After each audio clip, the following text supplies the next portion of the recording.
Virtual autism क्या वक्त के साथ अपने आप ठीक हो जाता है? क्या आप भी यही मानते हैं या कुछ लोग आपको ये क्लेम करके बोलते रहते हैं? तो जरूर कमेंट सेक्शन में अपनी राय जरूर बताएं इसके बारे में कि कैसा लगता है कि क्या वर्चुअल ऑटिज्म टाइम के साथ ठीक हो जाएगा या इसके लिए कोई आपको स्पेसिफिक थेरेपी लेनी पड़ेगी। इसी के ऊपर बात करने वाले कई लोग ये सवाल पूछ चुके हैं पिछले कई दिनों में। पहले भी इसके बारे में वीडियोस बन चुके हैं, लेकिन जरूर इस वीडियो में आपकी सारी नॉलेज को रिफ्रेश करने की कोशिश करेंगे। आप चैनल को सब्सक्राइब कीजिए, लाइक कीजिए, शेयर कीजिए, पूरी दुनिया में फैला दीजिए। मुझसे कंसल्ट करने के लिए 8168790299 डायल कर सकते हैं। +91 फटाफट से लगाएं अगर आप इंडिया के बाहर से कॉल कर रहे हैं।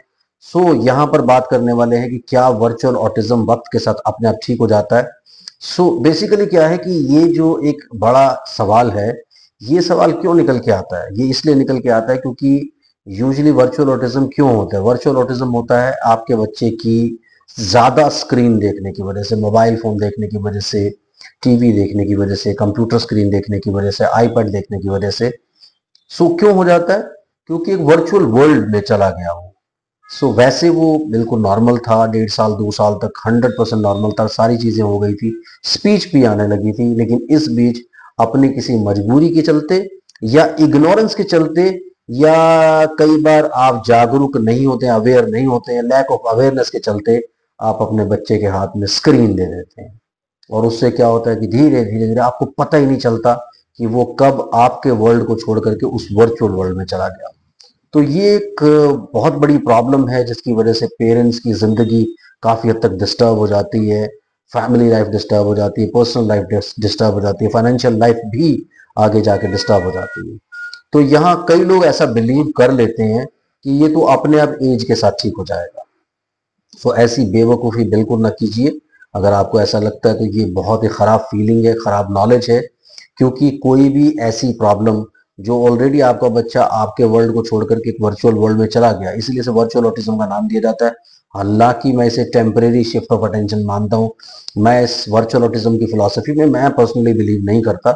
मुझे ऐसा लगता है कि नॉर्मल अटेंशन था, नॉर्मल फोकस था, सेंसरी इंटीग्रेशन था, अब सेंसरी डिसइंटीग्रेशन हो गया और बच्चे ने अपना वर्ल्ड बना लिया। तो उसकी वजह से क्या होता है कि बच्चा थॉट्स और इमेजिनेशंस में बिजी रहता है। और ज्यादा आपने देखा होगा कि जैसे लाइट सोर्स को देखेगा वो यूं करेगा। मैं आपको बताता हूँ क्यों ऐसा होता है। क्योंकि बच्चा जब स्क्रीन देखना शुरू करता है तो वो इमेजिनेशंस बिल्ड अप करता है। क्योंकि उसने आज स्क्रीन देखा 4 घंटे के लिए, 5 घंटे के लिए, 6 घंटे के लिए, तो वो क्या करता है, उस सारी जो इमेजिनेशंस होती है, वो सारी इमेजिनेशंस, वो सारे जो कैरेक्टर्स होते हैं उनको वो इमेजिन करता रहता है। अब वो सुबह शाम दिन रात जब आपसे बात कर रहा है, जब उसने आज 4 घंटा 5 घंटा स्क्रीन देखा, तो आपको ये मान के चलना पड़ेगा कि आने वाले कुछ मिनटों में या कुछ घंटों में उसके आसपास वो इमेजिनेशंस घूमती रहेंगी। लेकिन बहुत फर्क नहीं पड़ेगा क्योंकि अभी स्टार्ट किया है। नेक्स्ट डे वो और बढ़ जाएगा, उससे नेक्स्ट डे और बढ़ जाएगा। कई बार क्या होता है कि महीने भर के अंदर अंदर आपका बच्चा नॉर्मल वर्ल्ड से, नेचुरल वर्ल्ड से कनेक्शन डिस्कनेक्ट करके वो आर्टिफिशियल या वर्चुअल वर्ल्ड की तरफ जाने लगता है। यानी अपना वर्ल्ड बना लेता है, इमेजिनेशंस बना लेता है। अब कई बार आप ऐसा फील करते हो कि बच्चा अचानक से भाग रहा है, हंस रहा है, कूद रहा है, किसी चीज की तरफ भाग रहा है, कभी आईज के पास फिंगर्स को लेकर के यूं यूं कर रहा है, कभी लेट रहा है, कभी उल्टे सीधे तरीके से भागने की कोशिश कर रहा है। आपको लगता है कि यार ये सब कुछ ऐसा क्यों हो रहा है, ऐसा क्यों कर रहा है ये? आपके लिए वहां पर कुछ नहीं है। अब आपने भूतनाथ पिक्चर तो देखी ही होगी ना। उसमें क्या होता है कि जो भी कैरेक्टर भूतनाथ से बात कर रहा है वो आपको लगेगा कि यार ये पागल है, यहाँ आसपास तो कुछ भी नहीं है, लेकिन ये किससे बात कर रहा है, ये शायद पागल हो गया। तो ऐसा आपको फील होता है कि इस बच्चे के साथ शायद कुछ इशू है और ये क्या कर रहा है। मतलब आपको बड़ी अजीब सी चीजें नजर आती है वहां पे कि यार यहाँ पे कुछ है भी नहीं, किससे रिएक्शन, किससे ये बोलने की, अपने आप से बोलते हैं, अपने आप से हंसते हैं, अपने आप से कोई लाइट सोर्स को देख करके यूं करना शुरू कर देते हैं, फिर फिंगर्स आंखों के पास ले जाके यूं यूं यूं यूं करते हैं। तो ये सारे सिम्टम्स क्यों आते हैं? ये सारे सिम्टम्स इसलिए आते हैं कि वो अपनी इमेजिनेशन, आपको लगता है कि कुछ भी नहीं है, क्यों भाग रहा है इधर से, लेकिन वो अपना जो उसने एनिमेटेड कैरेक्टर को देखा, जो उसका फेवरेट कैरेक्टर है, उसको बुला रहा है, उसके साथ वो रिलेट करने की कोशिश कर रहा है, उसके आगे पीछे भाग रहा है। आपको लगता है यहाँ पर कुछ भी नहीं, लेकिन उसकी इमेजिनेशन उस वक्त भी चल रही है। तो वो ओवर इमेजिनेटिव होने की वजह से क्या होता है कि आपके नेचुरल वर्ल्ड से कट हो जाता है, जिसे आप सेंसरी डिसइंटीग्रेशन बोलते हैं। अब वो उसकी वजह से क्या होता है कि वो सारा कुछ अपनी इमेजिनेशंस के ऊपर, सारी अपनी जो मेंटल इन्वेस्टमेंट है वो सारी वहां कर देता है, और आप लोगों से धीरे धीरे लर्निंग से कहीं ना कहीं उसका कनेक्शन टूट जाता है, डिसकनेक्ट वो हो जाता है, और इसे इसे सेंसरी डिसइंटीग्रेशन मैंने आपको पहले बताया बोल देते हैं। तो वो कनेक्ट हो गया दूसरे अपने इमेजिनेटरी वर्ल्ड से। अब वो इमेजिनेशन से जब कनेक्ट हो गया तो सारा टाइम उन्हीं को फॉलो करता रहता है। वो देख करके जो उसने स्क्रीन में देखा था, वो जो इमेजिनेशन आ रही है, वो हंस रहा है, वो बोल रहा है, स्टिमिंग कर रहा है, अपनी तरफ से बोले जा रहा है, चीखे जा रहा है, चिल्लाए जा रहा है। आपको पता ही नहीं कि क्यों कर रहा है ऐसा। लाइट की तरफ बैठ कर यूं करके लाइट की तरफ देखे जा रहा है, कॉर्नर आई से क्यों देख रहा है, क्योंकि इस साइड से वो इमेजिन करने की कोशिश कर रहा है। उसके बाद वो कोई भी ऐसी एक्टिविटी कर रहा है जो आपको बड़ी बिजार सी एक्टिविटी लगती है, अजीब एक्टिविटी लगती है। आपके लिए वो सारी एक्टिविटीज ऐसे हो सकती है कि जैसे यहाँ पे तो कुछ भी नहीं है, वाई ही और शी इज डूइंग दैट। तो सारी की सारी एक्टिविटीज जो है वो अपनी तरफ से करने की कोशिश करता है। यानी वो सारी इमेजिनेशन में से देख करके किसी के पीछे भाग रहा है, तो अपने कैरेक्टर के पीछे भाग रहा है वो। यानी जो कैरेक्टर वो इमेजिन कर रहा है, जिसको देख रहा है। इसलिए आपके लिए बड़ा अजीब हो सकता है ये एक्सपीरियंस, लेकिन उसके लिए अजीब नहीं है। और अगर आप ये मान करके चल लें कि ये बच्चा धीरे धीरे अपने आप ठीक हो जाएगा, तो बहुत बड़ी गलती कर रहे हैं।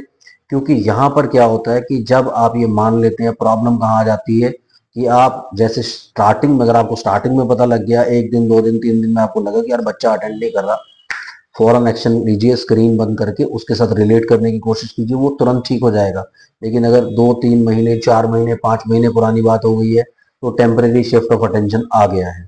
उसके बाद 1 साल पुरानी बात हो गई है, आप वर्चुअल ऑटिज्म लेबल कर लेंगे। उसके बाद फिर mild autism, moderate autism, severe autism, ये सारी की सारी कंसिडरेशन होने लगती है। और जितना ज्यादा टाइम बीतता चला जाता है, ये सोच करके कि यार सब कुछ नॉर्मल हो जाएगा, जब आप ये सोच लेते हैं तो फिर आप कुछ करने की कोशिश भी नहीं करते कि यार सब कुछ नॉर्मल तो हो ही जाएगा।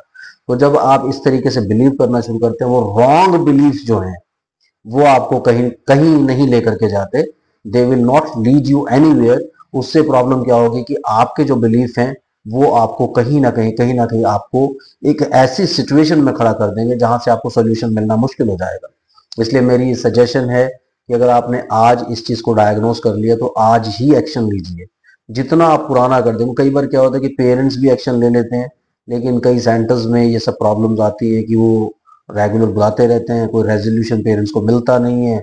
2 साल, 3 साल, 4 साल, 5 साल ऐसे ही बर्बाद हो जाते हैं। अल्टीमेटली पेरेंट्स को लगता है कि यार ये सब कुछ नहीं है, हम अननेसेसरली इन सब चीजों में फंसे हैं।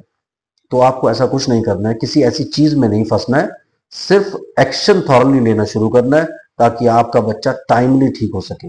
अपने आप से चीजें ठीक होने वाली नहीं है। अगर आप यही सोचते रहे कि चीजें अपने आप से ठीक हो जाएंगी, उसके लिए आप कहीं ना कहीं अपने आप को फंसा लेंगे। इसलिए ऐसे किसी चक्कर में ना रहें, अपना काम जरूर करें। बाकी तो भगवान के ऊपर है, अगर होना होगा तो वैसे भी ठीक हो जाता है, लेकिन कई बार एफर्ट से भी ठीक नहीं होता। इसलिए कम से कम एफर्ट आप जरूर कीजिए, ताकि आपको एफर्ट्स का रिजल्ट तो मिले। Thank you very much, bye bye.